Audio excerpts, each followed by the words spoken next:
Olá, seja muito bem-vindo. Meu nome é Angelina Beigrovic e sou especialista em inteligência cultural e desenvolvimento de negócios internacionais. Como você pode perceber pelo meu sotaque maravilhoso, eu não sou brasileira, sou polonesa, mas moro há mais de 9 anos no Brasil. Já vivi na Alemanha, Portugal, Polônia e visitei muitos países no mundo. Você está aqui porque provavelmente já se perguntou como poderia se destacar e ser reconhecido no competitivo mundo dos negócios internacionais. Imagine se tornar um profissional altamente competente e respeitado em qualquer ambiente multicultural. Imagine entender melhor os nuances e contextos culturais, negociar com mais eficácia, desenvolver negócios internacionais com sucesso e atrair clientes e fornecedores de outros países. Parece um sonho. Esse é o seu destino. Estou aqui para ajudá-lo a chegar lá. Após esta aula, você vai entender o poderoso triângulo cultural, conhecer os contextos interculturais, refletir sobre a sua própria cultura e interagir melhor com os representantes de outras culturas.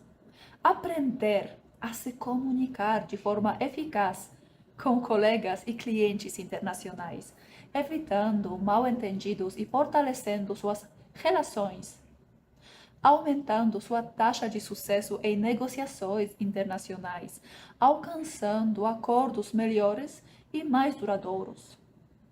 Meus alunos já estão se beneficiando da inteligência cultural.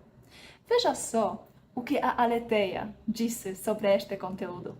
Olá, tudo bem? Eu sou a Leteia Mello, eu sou uma executiva comercial de uma empresa americana e meu foco principal no dia a dia é conversar com pessoas da América Latina e de vez em quando com outros continentes. Para mim é fundamental que eu entenda com quem eu estou conversando, da onde são, ter essa consideração com esses meus colegas de trabalho, dá todo um resultado diferenciado nos negócios. Encorajo você a procurar um profissional como Angelina, que é capacitada e que é reconhecida no mercado por sua competência nesse tema. Mais que nunca, com essa conexão toda global, é importante que você, profissional, tenha esse olhar diferenciado para a comunicação intercultural. Hoje, nesta aula, quero compartilhar com você minha jornada que começou lá na Polônia. Desde jovem, sempre fui apaixonada por culturas diferentes e sonhava em conectar pessoas ao redor do mundo. Cresci ouvindo histórias de guerra contadas pelos meus avós, histórias que se entrelaçaram com eventos marcantes, como o genocídio em Srebrenica, as guerras na Chechênia e a tragédia na escola de Beslan. Esses acontecimentos moldaram minha infância e juventude, aguçando minha curiosidade sobre as raízes das divisões humanas e fortalecendo meu desejo de buscar uma compreensão mais profunda das causas dos conflitos. Essas experiências me impulsionaram a aprender novos idiomas e a mergulhar em culturas distintas. Queria entender não apenas para satisfazer minha sede de conhecimento, mas para encontrar caminhos para construir pontes de empatia e entendimento. Depois da universidade, mergulhei de cabeça no desenvolvimento de negócios internacionais. Foi um casamento perfeito, uma carreira que me permitiu unir minha paixão por idiomas e culturas com a empolgação das viagens internacionais. Ao longo dos anos, vivendo e trabalhando em diferentes países, percebi uma verdade fundamental: dominar um idioma é apenas o começo. Para realmente se conectar com as pessoas, é preciso mergulhar nos seus contextos culturais e sociais, muitas vezes sutis e complexos. Como muitos de vocês, já enfrentei desafios ao trabalhar em ambientes multiculturais. Desejava melhorar minhas competências para me destacar no competitivo mundo dos negócios internacionais. Queria me tornar um profissional global, alguém capaz de navegar por diferentes culturas, comunicar-se eficazmente e liderar com confiança em qualquer lugar do mundo. Mas como muitos de vocês, eu tinha dificuldades em entender completamente as nuances culturais, adaptar minha comunicação e desenvolver relações de confiança com colegas e clientes de diferentes origens. Então, eu encontrei uma maneira de resolver esses problemas através de estudos aprofundados, experiências práticas e a criação de um método estruturado para desenvolver competências globais. E é isso que eu vou dividir hoje com você. Quero compartilhar esse conhecimento porque acredito que cada um de nós tem um potencial de ser um líder global. Com as ferramentas certas, podemos alcançar esse potencial, construir pontes de entendimento entre diferentes culturas e fazer a diferença no mundo. Então, vamos para o nosso material exclusivo, preparado especialmente para vocês, sobre a inteligência cultural. Mas antes disso, gostaria de refletir uma coisa com vocês. Hoje vivemos em um mundo cada vez mais interconectado, onde quase 63% do PIB global foi gerado em 2022 pelo comércio internacional. Mas, mesmo assim, até 70% dos negócios internacionais falham devido às diferenças culturais. E olhem só, neste cenário, inteligência cultural se torna uma habilidade essencial para o sucesso. A grande oportunidade que eu vejo aqui é desenvolver essa competência para se destacar no mercado global. Imagine poder trabalhar de forma eficaz com colegas de diferentes partes do mundo, evitando mal-entendidos e criando um ambiente de colaboração e inovação. Profissionais e estudantes globais têm uma vasta oportunidade de inovação e crescimento.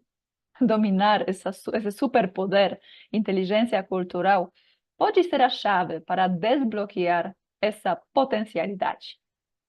Agora, quando começo a aula sobre a inteligência cultural, eu gosto muito de trazer esse conceito do triângulo da inteligência. Hoje em dia se fala muito sobre a inteligência cognitiva, e nos anos 80, Howard Gardner inventou o conceito das inteligências múltiplas, ou seja, ele dividiu inteligência cognitiva em 9 inteligências distintas. E aqui temos, por exemplo, inteligência lógico-matemática, onde as pessoas que têm mais habilidade com os números, assim, mais aptos para resolver os problemas matemáticos, têm inteligência linguística, onde as pessoas que têm mais facilidade de aprender novos idiomas podem aproveitar essa inteligência. Temos a inteligência espacial, sinestésica, intrapessoal, interpessoal, naturalista, espiritual. Então, tem muitas inteligências dentro desse conceito da inteligência cognitiva. Ao lado da inteligência cognitiva, temos também a inteligência emocional, ou seja, saber como lidar com as nossas emoções no dia a dia. E eu costumo dizer que aonde não chega nem a inteligência cognitiva, nem a inteligência emocional, temos a inteligência cultural. Agora, entendendo a importância da inteligência emocional e da inteligência cognitiva, poderemos aplicar a inteligência cultural em situações reais, como, por exemplo, negociações internacionais e liderança de equipes multiculturais. E, afinal de contas, o que é a inteligência cultural? O que é? E eu costumo fazer essa pergunta aos meus alunos, perguntando e mostrando essa foto e perguntando: o que é isso? E normalmente os alunos não têm muita dificuldade de responder: Angelina, é mapa mundi invertido. Pois é, e aqui temos uma pegadinha. Quem disse qual a maneira certa de ver um mapa mundi? Porque esse jeito de olhar para o mapa mundi é invertido.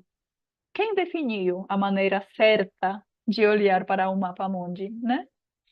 E aqui também tem uma segunda pergunta. A segunda pergunta: qual é a maneira certa de comer arroz e feijão. E tem as pessoas, assim, dependendo da região, brigando por causa disso. Algumas pessoas dizem que primeiro colocamos arroz e depois feijão, outros constatam que não, no primeiro momento colocamos feijão e depois arroz, e brigam por causa disso. E se eu dissesse para você que a minha forma de comer arroz e feijão é essa é certa? Com essas duas perguntas, queria mostrar para você a primeira lição quando falamos da inteligência cultural. Não tem jeito certo nem errado de falar sobre costumes. São as coisas que nós acostumamos e fazemos, porque sempre se fazia na nossa família, na nossa região, etc.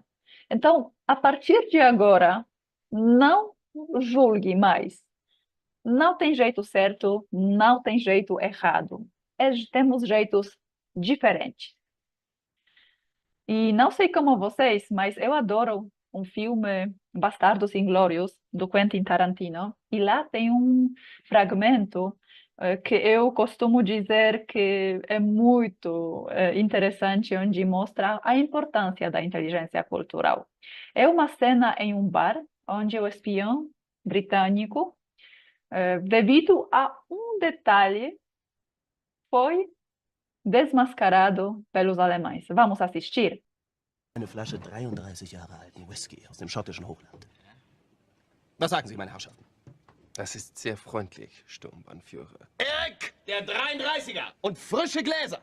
Wir wollen ja nicht, dass Sie den 33er hier mit Ihrem Gesöfter verseuchen. Wie viele Gläser? 5. Für mich nicht. Ich mag Scotch, Scotch mag mich nicht. Ich auch nicht, ich bleib beim Shampoos. 3 Gläser. E olhem só que interessante, esse espião britânico mostrou o número 3 dessa forma.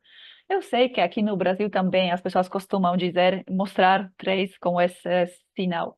Mas para mim, como para os alemães, a maneira mais habitual de mostrar 3 é assim. E só esse simples gesto de mostrar número 3 entregou o nosso coitado espião britânico aos alemães. Então, esse é um detalhe. E agora, com esses dois exemplos, assim, duas perguntas que eu fiz antes, e com essa cena, já podemos explicar e dizer o que é a inteligência cultural. Então, inteligência cultural, basicamente, é a capacidade de compreender, respeitar e interagir de forma eficaz com pessoas de diferentes origens culturais e sociais. E eu gosto muito de mostrar esse modelo de iceberg cultural, uma ferramenta poderosa para entender a complexidade das culturas. Como o próprio nome sugere, a cultura pode ser comparada a um iceberg, onde a parte visível acima da superfície representa apenas uma pequena fração do todo. A cultura superficial inclui comportamentos e práticas visíveis, como culinária, música, língua, artes visuais, festivais, bandeiras, literatura, feriados, etc. Essas são as partes da cultura que são facilmente observáveis e reconhecíveis.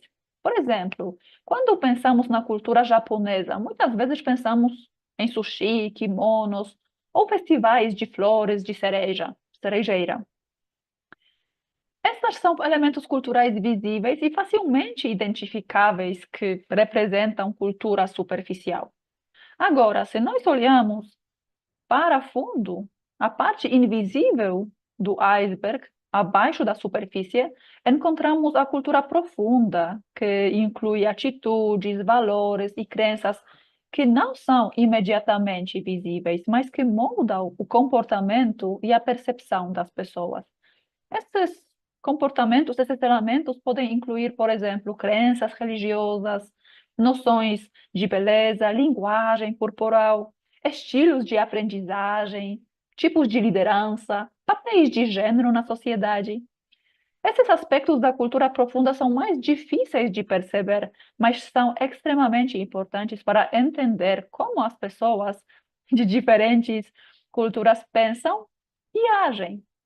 Eu costumo comparar esse iceberg cultural com o Titanic. Imagine que a cultura superficial é a parte visível do iceberg. a parte que o Titanic pôde ver e tentou desviar. No entanto, o verdadeiro perigo estava na parte submersa do iceberg, a cultura profunda. O Titanic não conseguiu evitar essa parte invisível que acabou causando seu naufrágio, né? E da mesma forma, se nós não compreendemos a cultura profunda de outras pessoas, podemos nos encontrar em situação de mal-entendidos e conflitos que podem afundar nossos esforços de comunicação e colaboração. Então, queria aqui ressaltar a importância da cultura profunda. Isso é crucial para o sucesso em ambientes culturais. Sem esse entendimento, podemos facilmente interpretar mal os comportamentos e intenções de pessoas de outras culturas. Por exemplo, um executivo americano pode achar a comunicação indireta de um colega japonês confusa ou até mesmo desonesta, se não entender que na cultura japonesa a comunicação indireta é uma forma de evitar conflitos e manter a arte, a manter a harmonia e a arte de bem-estar comum e social. Então, eu espero que vocês tenham em mente também essa imagem do Titanic e com o modelo de iceberg cultural. E eu gosto muito de colocar essa frase do Marcel Proust: a verdadeira viagem de descobrimento não consiste em procurar novas paisagens, e sim em ter novos olhos. E eu gostaria que, a partir dessa aula, vocês também olhem as situações do dia a dia com novos olhos. E agora sim, podemos falar sobre o nosso triângulo cultural, que já foi antecipado nas mensagens aqui. Então, inteligência cultural, eu gosto muito de trabalhar em triângulo, em três aspectos cruciais. Primeiro é contexto. Para podermos entender que eu sou eu e outro é diferente de mim, eu preciso ter contraste. E nossa consciência aprende com o contraste, né? Então, nós precisamos, de alguma forma, vivenciar esse famoso choque cultural. Então, contextos fala disso. Eu, como polonesa, claro que o meu contexto na Polônia é totalmente diferente do que o contexto no Brasil. O contexto social, econômico, político, religioso. São contextos totalmente diferentes. Então, eu na Polônia preciso me comportar com códigos diferentes do que aqui no Brasil. Isso é o primeiro passo do triângulo. Agora, quando já conhecemos que tem culturas diferentes, tem comportamentos diferentes, tem repertórios diferentes, eu posso me aprofundar e refletir sobre as minhas próprias crenças. Eu, espelho cultural. Quem sou eu? Quem é a Angelina? O que é verdadeiramente meu e o que não é meu? E o que é causado simplesmente pelo fato de que eu fui inserida num certo contexto, numa certa cultura. Por exemplo, a Polônia é um país muito católico até hoje. E religião, Igreja Católica, sempre teve muito impacto na sociedade. E eu, por ser polonesa, posso ter uma certa tendência de ser mais tradicional, mais conservadora. Mas isso realmente é meu? Angelina, realmente sou assim? Ou é simplesmente um resultado de uma cultura em que eu estou inserida? Então, aqui é um exercício de autorreflexão, de autoconhecimento. O que é verdadeiramente meu e o que é de outros, de uma cultura, o que foi imposto em mim. Agora, já que conhecemos os contextos diferentes, sabemos mais sobre quem somos nós, e agora sim, nesse terceiro ponto, nós podemos nos relacionar melhor com os outros. Então, eu me relacionando com outros, eu e o outro. E vamos partir pelo contexto. Uma objeção que é muito comum que eu tenho aqui nas minhas aulas é a dificuldade de adaptação a novas culturas. Aqui podemos superar isso com estratégias práticas, mostrando como adaptar nosso estilo de comunicação e liderança para diferentes contextos culturais. E ao fazermos isso, podemos não apenas melhorar a nossa interação com o outro, mas também construir confiança, que promove um ambiente mais inclusivo. Então, vamos partir agora e falar um pouco sobre contexto. E eu adoro essa frase de um filósofo austríaco, Ludwig Wittgenstein. Os limites da minha linguagem são os limites do meu mundo. E eu sempre acreditei muito no poder do conhecimento. Quanto nós mais sabemos, quanto maior o nosso repertório, nós podemos, de alguma forma, interagir de forma melhor e ter um leque de escolhas. Nessas circunstâncias eu posso me comportar dessa forma, agora dessa forma. E não estamos apenas escravos dos nossos instintos. Então eu gosto muito dessa frase e me parece que ela combina muito bem com o conceito do contexto. No início do ano, foi publicado um artigo super interessante, até inclusive eu recomendo a vocês lerem. Aqui tem esse QR Code que vocês podem escanear e ver também. É muito interessante sobre os conflitos que podemos observar em 2024.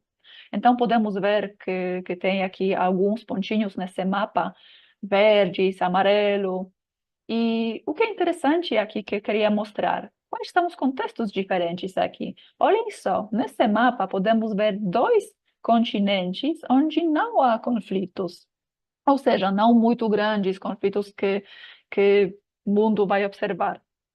É a América do Sul e a Austrália. E eu gosto muito dessa comparação porque, como eu sou polonesa e na Polônia, na Europa, nós sempre tivemos muitos conflitos. Eu gosto muito do Brasil, me sinto muito bem e eu sinto, na verdade, esse pacifismo, que é um povo muito mais pacífico do que, por exemplo, eu costumava ver e na Polônia, com os nossos vizinhos. Então, é uma coisa que achei importante para trazer, para comparar esses contextos diferentes. E como já mencionei um pouco antes, o meu contexto na Polônia é diferente do que no Brasil. Eu, por exemplo, na Polônia, estou muito mais reservada, não abraço todo mundo. Nós não temos esse costume de abraçar, de falar muito com outras pessoas. Somos muito mais reservados, somos mais diretos também. E uma coisa que eu precisei aprender aqui no Brasil é interpretar as perguntas, porque, por exemplo, se alguém pergunta um polonês na Polônia, tudo bem, normalmente o polonês vai reclamar. E quanto mais reclama, melhor. É como uma competição, quem tem mais difícil na vida. E no Brasil é o contrário, mesmo a pessoa sofrendo e enfrentando as situações mais complicadas, ela vai sempre responder, tá tudo bem, tá tudo bem. E sabemos que é uma forma de responder. Então, eu achei muito interessante, porque na Polônia, ao contrário, quanto mais reclama, melhor. Parece que outra pessoa está feliz que você pode ter pior do que você. Então, até estão competindo, quem tem pior na vida. E no Brasil, não, tá tudo bem, tá tudo bem.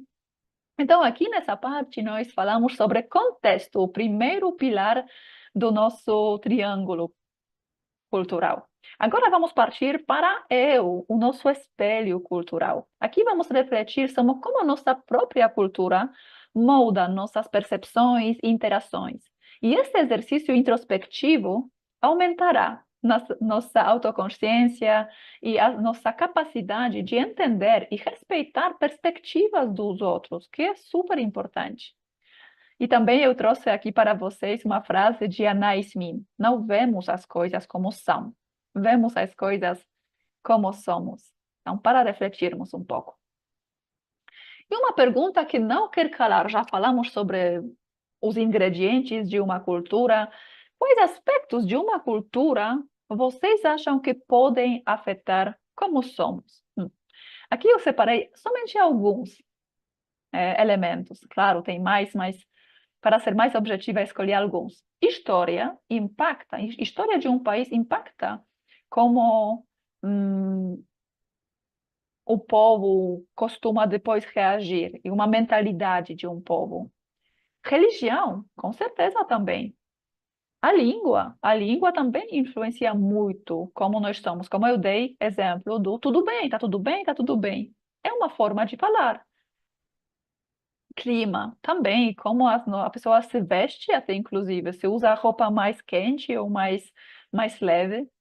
E a geografia, se um país tem acesso ao mar ou não. Então, esses 5 ingredientes vamos analisar aqui. E vamos começar pela história. Claro que a história é fundamental para a configuração de um país, servindo de alicerce para sua identidade e evolução. Mais do que um simples registro de eventos, relata-se a narrativa coletiva que influencia cultura, instituições e perspectivas. Entender e preservar a história permite que um país se baseie em suas experiências, aprendendo com acertos e erros para orientar seu futuro. E aqui eu trouxe o exemplo de Brasil e Alemanha. No Brasil, a colonização portuguesa e a escravidão africana foram cruciais na formação de uma rica diversidade cultural. A independência e movimentos de resistência moldaram a identidade nacional, caracterizada pela criatividade e abertura à diversidade. A história regional do Brasil é marcada por contrastes, por exemplo, no Sul, a influência de imigrantes europeus e uma cultura e um clima mais temperado, né? Fortaleceram a economia agrícola e industrial, enquanto no norte a colonização portuguesa e o ciclo da borracha, junto com a presença indígena e a Amazônia, criaram uma trajetória de desenvolvimento muito distinta do que no sul. Então, nós podemos ver claramente essas distinções entre sul e norte. Na Alemanha, por exemplo, eventos históricos como o Sacro Império Romano, a Reforma Protestante, as guerras, grandes guerras mundiais, Primeira e a Segunda, e a Guerra Fria, deixaram marcas profundas. A disciplina e eficiência alemãs, a resiliência pós-guerra e o valor na educação e ética de trabalho são reflexos dessa história. Além disso, a rica tradição em filosofia, música, artes, como figuras como Kant, Nietzsche, Bach, Beethoven, destaca a cultura intelectual e artística do país. A história complexa e multifacetada, da Alemanha continua a evoluir, mostrando como ela molda, de alguma forma, a identidade nacional e internacional do país. Então, aqui eu quis fazer essa comparação, que a história do país impacta diretamente na mentalidade, a mentalidade do seu povo. E aqui eu trouxe uma recomendação de um filme muito bom, é um filme alemão, Ele Está de Volta. Ele está disponível gratuitamente no YouTube. É um filme que conta um pouco o que aconteceria se Hitler voltasse hoje em dia à Alemanha. Muito vale a pena. Então, aqui falamos um pouco sobre a história. E agora vamos entrar na segunda parte, no segundo elemento, a religião. Olhem só. E aqui eu quero ressaltar com muita força aqui que a interpretação pessoal de conceitos religiosos também pode variar significativamente, influenciando a história e a cultura de diferentes maneiras. Eu gosto muito de dar como exemplo o amor nunca é maior do que a amante, né? Da mesma forma, a crença nunca é maior do que o crente.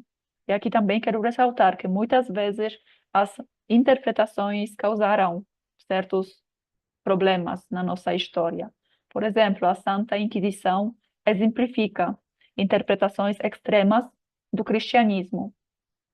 Mas aqui queria explorar como o catolicismo e o protestantismo aqui, até mostrei aqui as bandeiras do Brasil, que ainda no Brasil o catolicismo continua como uma religião predominante, mesmo que tem muita variedade, e com certeza não podemos dizer que o Brasil é somente catolicismo, mas ainda assim ela predomina. E nos Estados Unidos, a religião predominante é protestantismo. Então, queria comparar um pouco essas religiões. No Brasil, por exemplo, a cultura católica permeia a sociedade com conceitos de culpa e redenção, frequentemente mal interpretados, claro. Por exemplo, a passagem bíblica, temos uma passagem lá que é mais fácil um camelo entrar pelo buraco de uma agulha do que um rico entrar no reino de Deus. Foi entendida como uma crítica à riqueza em si. E desconsiderando o alerta sobre os riscos de valorizar excessivamente os bens materiais. E as pessoas dessa interpretação contribuiu significativamente para uma mentalidade em que o progresso financeiro é associado ao sentimento de culpa. Em contraste, nos Estados Unidos, a influência do protestantismo moldou uma cultura que valoriza a ética do trabalho, o individualismo e busca por realizações pessoais. A ênfase no esforço individual e na responsabilidade pessoal ajudou a construir uma identidade nacional que preza pela autonomia e pelo sucesso individual. Então, aqui podemos ver que a religião, e mais especificamente a interpretação dos textos sagrados, desempenha um papel crucial na definição dos valores e comportamentos em ambos países. Essas diferenças culturais refletem a diversidade e a complexidade do impacto das crenças religiosas nas sociedades. E aqui também eu trouxe uma recomendação de um livro que eu me baseei para preparar essa parte, é um livro do Max Weber, A Ética Protestante e o Espírito do Capitalismo. É um livro muito, muito interessante. Então, já falamos sobre a história, sobre religião, agora vamos partir para o idioma. Como o idioma forma a nossa forma de pensar. E aqui eu gosto muito do TED Talk da Lera Boroditsky, uma cientista cognitiva. Ela fez essa pergunta: como a linguagem modela a maneira como nós pensamos? Eu recomendo também muito assistir a palestra dela no TED Talk. Ela é disponível também no YouTube. E, por exemplo, aqui, uma das respostas, por exemplo, os Inuits, um grupo indígena do Ártico, possuem um vocabulário extenso em sua língua para descrever a neve. Aqui nos países onde não tem neve, não existe essa necessidade de falar sobre diferentes tipos de neve. E eles, por exemplo, utilizam palavras como canik para a neve fresca que está caindo, aqui essa imagem acima, para a neve fresca que está caindo, né? Essa imagem da neve. Nilak, por exemplo, a palavra nilak é para gelo transparente, de água doce para beber. Então, essa imagem segunda. E quino, então, terceira imagem de baixo, para gelo fofinho, pastoso, perto do mar. Refletindo isso, essas palavras refletem a importância e prevalência da neve em seu ambiente. Então, aqui, nós temos exemplo da neve. Agora, da mesma forma, os povos indígenas do Brasil possuem um léxico detalhado para diferentes tonalidades de verde, uma habilidade vital para identificar plantas utilizáveis em seu entorno cultural. Então, olhem só como a cultura e o ambiente, de alguma forma, molda o idioma também, né? É muito, todos os elementos se entrelaçam, é muito lindo ver isso. E aqui na sua palestra, a Lera menciona sobre cor azul. Aqui no Brasil, você pode dizer azul para essas 4 tonalidades. Agora, eu como estudo russo, lá na Rússia, as pessoas vão distinguir uma palavra para azul claro, que é голубой, e uma palavra separada, distinta, para um azul mais escuro, é синий. Então, isso também mostra de forma muito nítida que o idioma, de alguma forma, molda a forma como nós pensamos. E eu gosto também muito de dar exemplo meu, pessoal. Como polonesa, aprendendo, eu falo 6 idiomas, então eu vejo o quanto é interessante ter essa consciência da lógica do idioma, que nós aprendemos uma coisa e depois podemos ver que a lógica do idioma é super diferente. Na Polônia, nós temos somente 3 tempos verbais: passado, presente, futuro. E para mim, foi muito difícil. Até hoje, eu cometo muitos erros em português relacionados com tempos verbais, porque acho que são super difíceis para mim, para distinguir. É lógica diferente, mas por outro lado, nós temos declinações do substantivo. Por exemplo, uma palavra menina. No Brasil, em português, não vai mudar essa palavra. Menina, claro, a não ser a pessoa quer falar sobre o plural, meninas, né? Isso muda essa palavra. Mas na Polônia muda a palavra menina, tem 7 casos diferentes. Dependendo se eu falo com a menina, a palavra menina vai se comportar assim, vai se declinar de uma forma. Se quero dizer que eu vou com a menina, a palavra menina vai declinar de outra forma. E temos 7 casos diferentes. Então, a lógica do idioma é muito diferente. Então, aqui já falamos, resumindo, assim, eu gosto de resumir, então, resumindo, já falamos hoje sobre a história, sobre religião, sobre idioma, e agora partimos para clima. Como o clima impacta quem somos, como nos comportamos, até como nos vestimos, com certeza, isso também impacta muito na nossa vestimenta. E aqui eu trouxe um exemplo, porque, claro, tem tantos conceitos que eu poderia falar e falar horas, mas como o nosso tempo é limitado, eu encortei um pouco alguns conceitos e trazendo as coisas mais interessantes e mais impactantes. Então, aqui trouxe que existe um axioma popular de que não há países tropicais desenvolvidos, mas sim em desenvolvimento.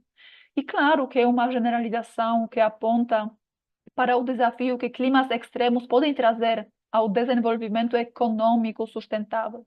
Embora existem algumas exceções notáveis, como, por exemplo, Taiwan, Hong Kong, Singapura, que são regiões tropicais e que alcançaram, de alguma forma, altos níveis de desenvolvimento, a relação entre clima e desenvolvimento é complexa, influenciada por uma variedade de fatores, isso é fato.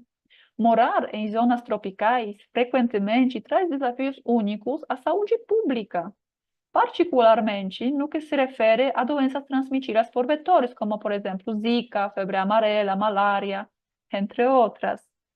Então, também podemos notar que temos esse costume no Brasil tem muito forte costume de vacinação, né? Em outros países que não têm esse costume, por exemplo, quando sofremos COVID, né, 2019 e depois por algum tempo ficou, as pessoas de muitos países recusaram a vacina.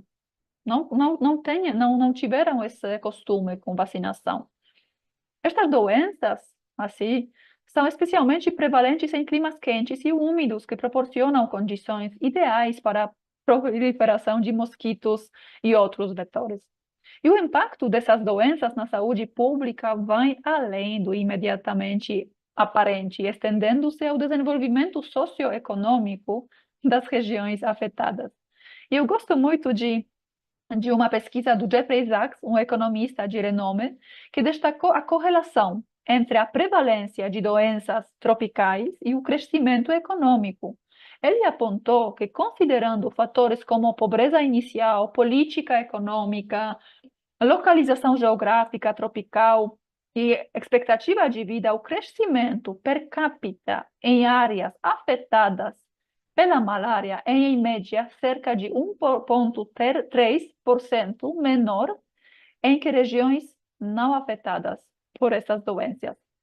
Então, olhem só, essas doenças, tal como a malária, não somente comprometem a saúde da população local, mas também afetam sua capacidade de trabalho e produtividade, que, por sua vez, pode retardar o desenvolvimento econômico e social das regiões tropicais. Então, assim, enquanto o clima tropical apresenta certos desafios ao desenvolvimento, é essencial reconhecer a complexidade dessa relação e considerar os diversos fatores que contribuem para o sucesso econômico e social de uma região, né? Então, aqui é igualmente importante notar que, por exemplo, as políticas de saúde eficazes podem ajudar, também investimentos em educação, na infraestrutura, todas essas estratégias podem ajudar aos países tropicais superar essa dificuldade, mas ela existe. Tem países que não precisam, não precisam se preocupar tanto com isso porque não tem esse problema, né? Então, eu gosto de trazer esse exemplo de desenvolvimento socioeconômico relacionado com o clima, né, onde vivemos. E, claro, esse clima também impacta na forma como nós vestimos, que tipo de produção agrícola temos. É muito complexo. E agora falamos, já resumindo de novo, falamos sobre história, falamos sobre idioma, falamos sobre religião, clima, e agora partimos para o último ingrediente, elemento do nosso dos fatores que impactam a nossa cultura nacional, que é a geografia. E olhem só, a geografia desempenha um papel fundamental na moldagem das formas de vida, trabalho e, claro, interação das pessoas. O acesso ao mar, em particular, por exemplo, geopolítica, ela traz esse conceito de distinguir os países que têm acesso ao mar, que eu apresentei aqui, por exemplo, o Reino Unido, e os países que não têm esse acesso ao mar, como o Afeganistão. E a geopolítica explica isso, que o acesso ao mar, em particular, tem profundas implicações para a cultura e o desenvolvimento de um país. No Reino Unido, e por exemplo, outro exemplo pode ser Países Baixos também, o acesso ao mar propicia uma cultura diversificada e aberta, devido ao comércio marítimo e à troca cultural. O Reino Unido, composto por Inglaterra, Escócia, País de Gales, Irlanda do Norte, tem sua história e identidade cultural ligadas ao mar. A Marinha Real Britânica foi vital na expansão do Império Britânico, facilitando o comércio global e a troca de ideias. A culinária britânica, com pratos como peixe e batatas fritas e festividades marítimas, refletem essa influência. Em contraste, países sem acesso ao mar, como por exemplo o Afeganistão e outro exemplo também aqui acima, Uzbequistão, frequentemente desenvolvem culturas mais introspectivas e tradicionais. O Afeganistão, localizado na Ásia Central, tem uma cultura fortemente influenciada por sua geografia montanhosa e sua posição no cruzamento de rotas comerciais antigas. A falta de acesso ao mar limitou suas oportunidades de comércio internacional, promovendo uma economia autossuficiente baseada na agricultura. Isso é um fato. Então, claro que sempre ressaltando que não são os fatores deterministas, limitantes, mas isso quero trazer, com essas informações, quero trazer um insight para vocês pensarem um pouco, faz sentido. Claro que o Japão, por exemplo, uma sociedade também que tem acesso ao mar, um país que tem acesso ao mar, pela sua história, que ela foi, por muito tempo, foi isolada dos outros países, não tem as mesmas características como, por exemplo, o Reino Unido, que rotas marítimas e comércio internacional foi muito forte. Então, claro, aqui não quero gerar nenhuma dogma que é assim e não vai ser diferente. Isso trago como uma reflexão para tentar entender. E, claro, sempre ressaltando que tem muitos fatores que impactam. Não dá simplesmente falar sobre um elemento e já tentar explicar o mundo todo. Há diferenças também. Então, aqui, já que terminamos os 5 elementos, eu gostaria de propor um exercício de autorreflexão. Eu preparei aqui uma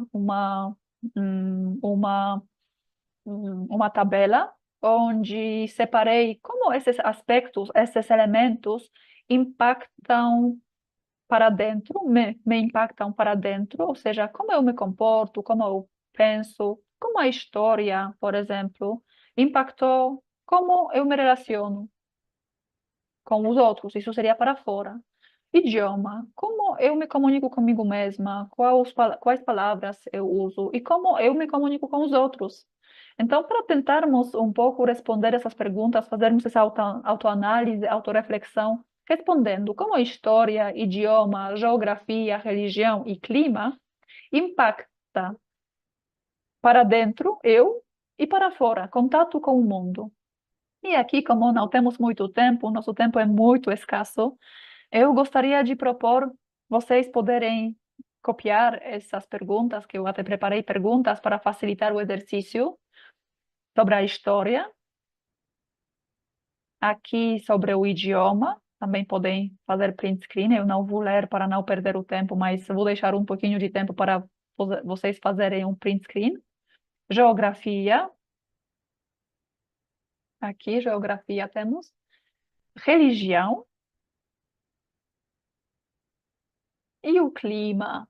E com esse exercício, nós já terminamos o segundo pilar de autoconhecimento da inteligência cultural. Então, falamos sobre contexto. Agora, terminamos uma parte do eu e do espelho cultural. E agora, vamos partir para eu me relacionando com o outro, uma parte mais extensa e mais interessante de todas, mas não podemos partir já para isso, porque antes os dois pilares são fundamentais, mas essa parte é mais divertida, mais interessante, com mais insights, que eu espero que vocês gostem também. E eu adoro essa frase do Zygmunt Bauman: o verdadeiro diálogo não é falar com pessoas que acreditam nas mesmas coisas que nós acreditamos. E aqui eu quero muito que com essa frase e tendo um maior repertório comportamental, maior conhecimento, nós consigamos nos relacionar melhor com os outros. E aqui eu gosto muito do livro da Erin Meyer, The Culture Map. E esse mapa cultural se baseia no conteúdo desse livro.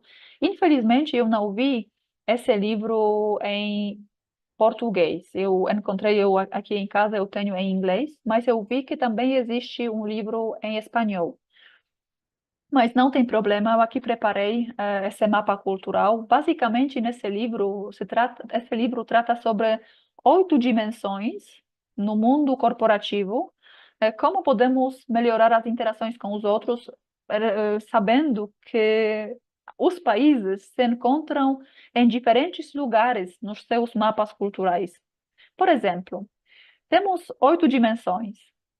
Uma delas é comunicação. Temos países com comunicação de baixo contexto, esses países com comunicação mais simples, mais explícita, repetitiva. E temos países com cultura de comunicação de alto contexto, que é muito mais sofisticada, com várias camadas, onde a pessoa precisa entender melhor o contexto, e a linguagem não verbal faz muita diferença na comunicação. Temos segunda dimensão, é avaliação, ou seja, feedback negativo direto. Tem países e culturas onde feedback negativo mais crítico é muito bem visto, e a crítica é muito construtiva e vista de forma positiva. E tem os países que evitam feedback negativo, e tem um feedback mais indireto, suavizado, com pontos positivos.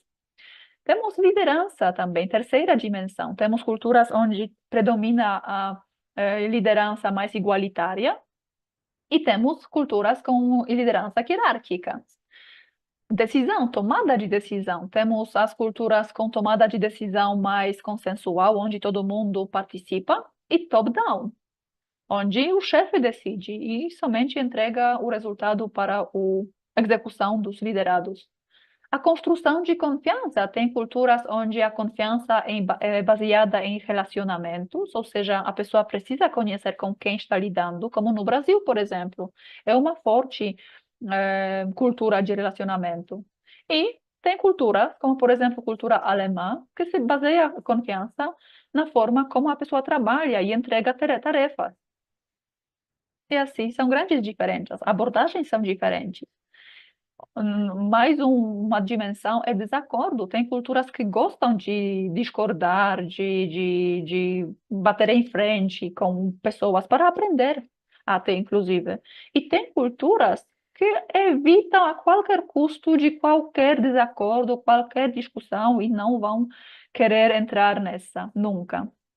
E tempo também. Tem culturas que apreciam muito a pontualidade com uma né, com uma abordagem mais linear, e também tem uma abordagem de tempo mais flexível.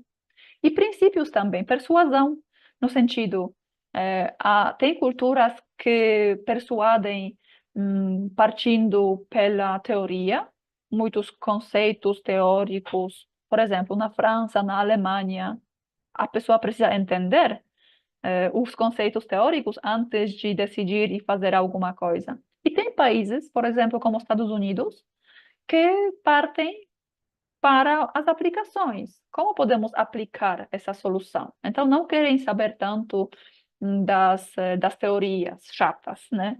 Então, aqui podemos ver que mudam muito a forma como as pessoas lidam com várias tarefas e vários conceitos através dessas 8 dimensões. Hoje, infelizmente, não vamos conseguir tratar todos, mas pelo menos comunicação queria ainda abordar com vocês. E aqui eu preparei, na verdade não preparei, mas encontrei um vídeo super interessante que mostra um pouco a diferença entre um alemão e brasileiro. Vamos lá?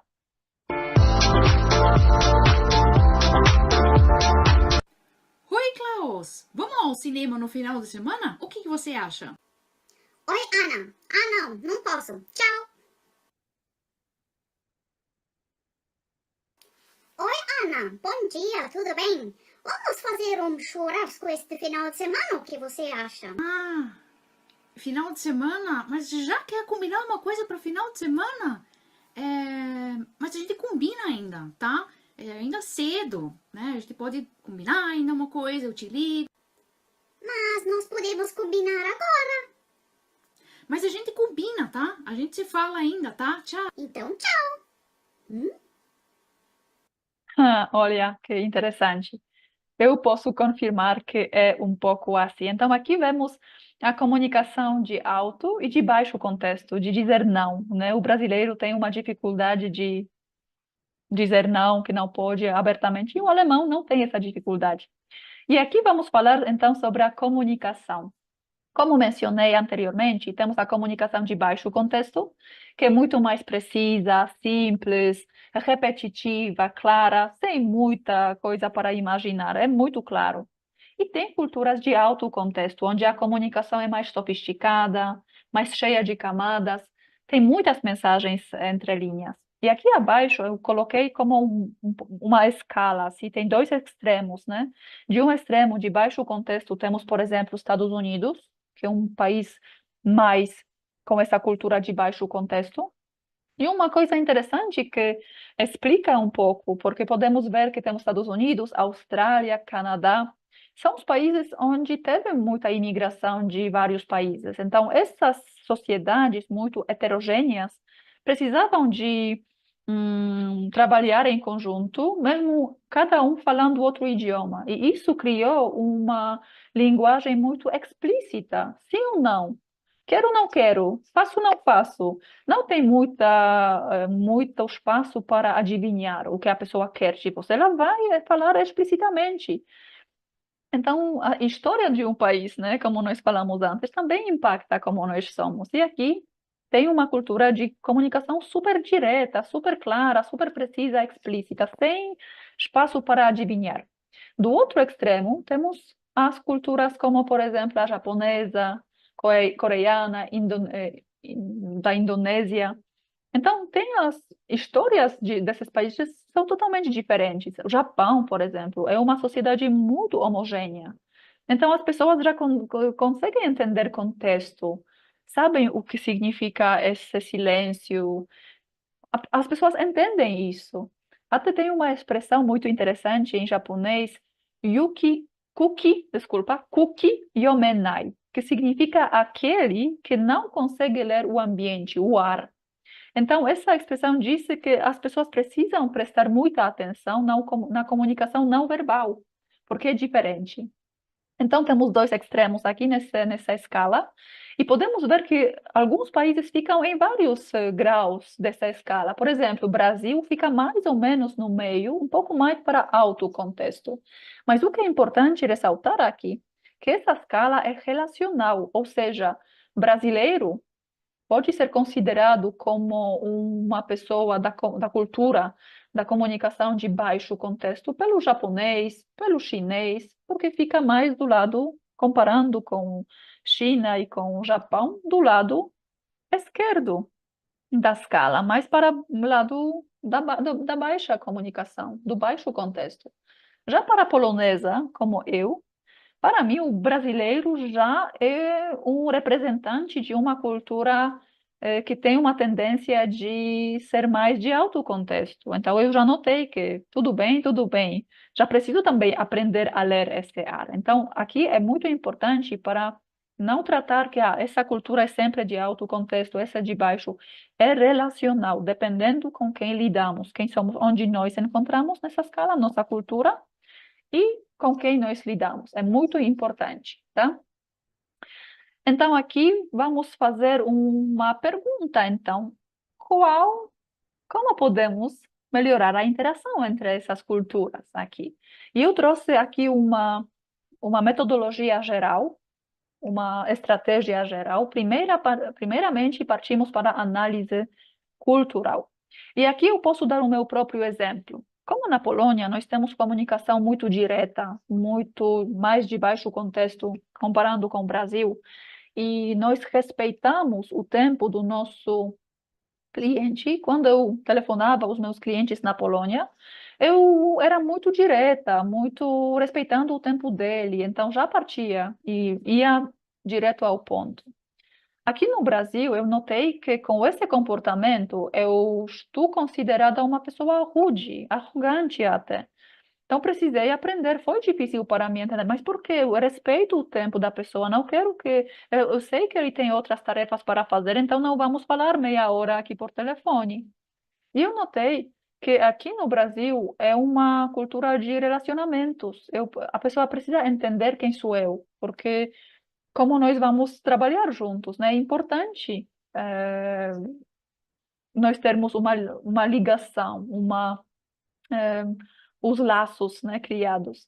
Então, eu precisei aprender a falar por telefone com os meus clientes brasileiros, falando mais, tudo bem, como você está, como estão os negócios, um pouco small talk, antes de entrar no tema principal da nossa conversa. Então, a análise cultural, onde eu comparo as culturas, primeiro passo. Depois eu parto pelo planejamento estratégico. Então, tá bem. Então, se eu sou mais direta, mas os brasileiros não têm essa comunicação mais direta, são mais indiretos em comparação com a minha cultura, eu preciso me adequar. Então, eu vou falar um pouco mais sobre a pessoa, como você está, como estão os negócios. Vou fazer um small talk antes de entrar no meu tema principal. Depois temos implementação. Então, simplesmente, depois da análise, planejamento, implementamos a nossa ideia. E depois fazemos a avaliação. Se o resultado foi positivo, mantemos a estratégia, funcionou perfeitamente. E se não, precisamos partir de novo para a análise cultural. Então, vamos de novo. Não deu certo essa estratégia. O que eu não analisei, o que foi errado, né? E aqui, repetimos toda a parte.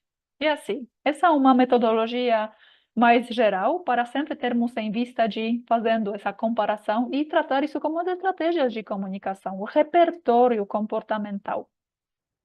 E aqui eu queria trazer para vocês algumas ferramentas que se pode usar aqui, né, quando nós falamos da comunicação entre as culturas de alto e baixo contexto.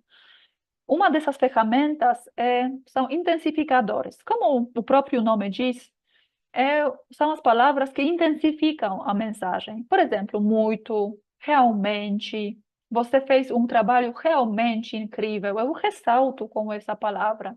Absolutamente, você é absolutamente essencial para a equipe. Completamente, incrivelmente. São as palavras que ressaltam e intensificam a mensagem principal. Do outro lado, temos suavizadores, que também, da mesma forma, explica que suaviza uma mensagem. E aqui, um pouco, talvez, um pouco mais, um pouco menos, possivelmente, em algum grau. São as palavras que, de alguma forma, diminuem a intensidade. E eu, como polonesa, notei que eu me viciei. Eu uso muitos suavizadores aqui no Brasil, porque noto que as pessoas usam muito. Por exemplo, uma pessoa não vai te dizer abertamente, eu discordo de você. Não é assim como você fala. A pessoa normalmente vai falar, eu discordo um pouco. Então, esse um pouco suaviza a mensagem. Eu discordo, mas um pouquinho, não muito. Então, eu devo confessar que eu, pessoalmente, viciei nesses suavizadores, e aqui eu falo muito, eu sempre um pouco, eu faço muito, todas as coisas um pouco, eu discordo um pouco, falamos um pouco sobre isso, então eu preciso também me policiar mais para não repetir com muita frequência essas palavras. E aqui uma estratégia para finalizar a nossa aula, o conteúdo da nossa aula, porque realmente tem muitas informações, mas é muitas mesmo. Uma hora é pouco para falar sobre tudo.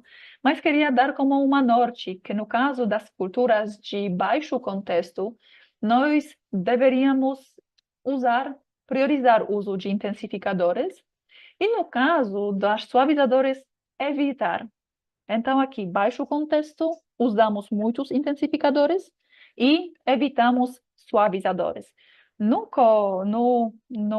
caso das culturas de alto contexto, ao contrário, nós precisamos evitar intensificadores fortes, porque isso pode realmente criar uma mensagem muito forte na percepção de um representante de uma cultura de alto contexto, e precisamos priorizar o uso de suavizadores, como foi o meu exemplo que mencionei, que eu no Brasil comecei a usar muito mais suavizadores, é um pouco. E aqui também nessa tabela temos alguns exemplos que vocês também podem fazer um print screen e analisar com mais calma. E com isso, realmente, tem tantos conteúdos sobre liderança, sobre tomada de decisão, mas para hoje, como conteúdo, queria deixar essa parte somente. Eu sei que não tem como ensinar tudo em uma aula só. E é por isso que criei o curso online gravado Inteligência Cultural Desenvolvendo Competências Globais para Sucesso Internacional. No curso, você terá acesso a 4 módulos de treinamento profundo, cada um projetado para desenvolver sua inteligência cultural e suas competências globais. Isso inclui técnicas de comunicação eficaz, estratégias e táticas avançadas em comunicação e liderança em contextos multiculturais. Com esses módulos, você será capaz de se comunicar e negociar de forma eficaz em qualquer parte do mundo, construir relacionamentos profissionais mais fortes e ter maior confiança em ambientes multiculturais. Além disso, resolverá dores como mal-entendidos culturais, negociações mal-sucedidas, barreiras de comunicação e falta de compreensão cultural. Além dos módulos, este curso inclui exercícios práticos que permitirão que você aplique imediatamente o que aprendeu. Esses exercícios são projetados para ajudar você a internalizar os conceitos e a desenvolver habilidades práticas. E para enriquecer ainda mais sua jornada, também faremos recomendações de filmes, livros e artigos que complementam os tópicos discutidos. Estas sugestões foram cuidadosamente selecionadas para proporcionar uma visão mais ampla e aprofundada da inteligência cultural. Como bônus, incluí uma série de entrevistas chamada Pontes Culturais, onde você poderá aprender com os brasileiros que moram em outros países ou dos estrangeiros que vivem no Brasil sobre as principais lições que cada nação pode aprender com a outra. O investimento no curso online gravado Inteligência Cultural Desenvolvendo Competências Globais para o Sucesso Internacional é de apenas R$ 799 à vista. Você pode pagar também via boleto, Pix e no cartão. Oferecemos uma garantia incondicional de 7 dias. Se não estiver satisfeito, devolvemos seu dinheiro sem perguntas. E mais ainda, temos uma garantia condicional de 90 dias. Se você completar o curso e não perceber uma melhora significativa em suas habilidades globais, você receberá uma consultoria gratuita comigo, onde criaremos um plano de ação para você aplicar nos próximos 90 dias. Se após esse período você ainda não atingir os resultados desejados, devolveremos seu dinheiro investido e pagarei do meu próprio bolso R$ 500 pela sua dedicação e esforço. Para acessar a página de vendas e se inscrever no curso, clique no link na descrição dessa aula. Você agora tem 3 alternativas. Primeira, fazer como sempre e não ter resultados. Continuar utilizando os métodos tradicionais e enfrentar os mesmos desafios e barreiras culturais. Tentar aprender sozinho, ou seja, perder tempo e dinheiro tentando descobrir sozinho o que este curso oferece de maneira estruturada e comprovada. E terceiro, comprar o produto sem risco, aproveitar o conteúdo testado e comprovado que vai te levar aonde você quer chegar, com a garantia de que você não tem nada a perder e muito a ganhar. Não perca essa oportunidade de transformar sua carreira e alcançar o sucesso internacional. Inscreva-se agora e comece sua jornada rumo à maestria em competências globais.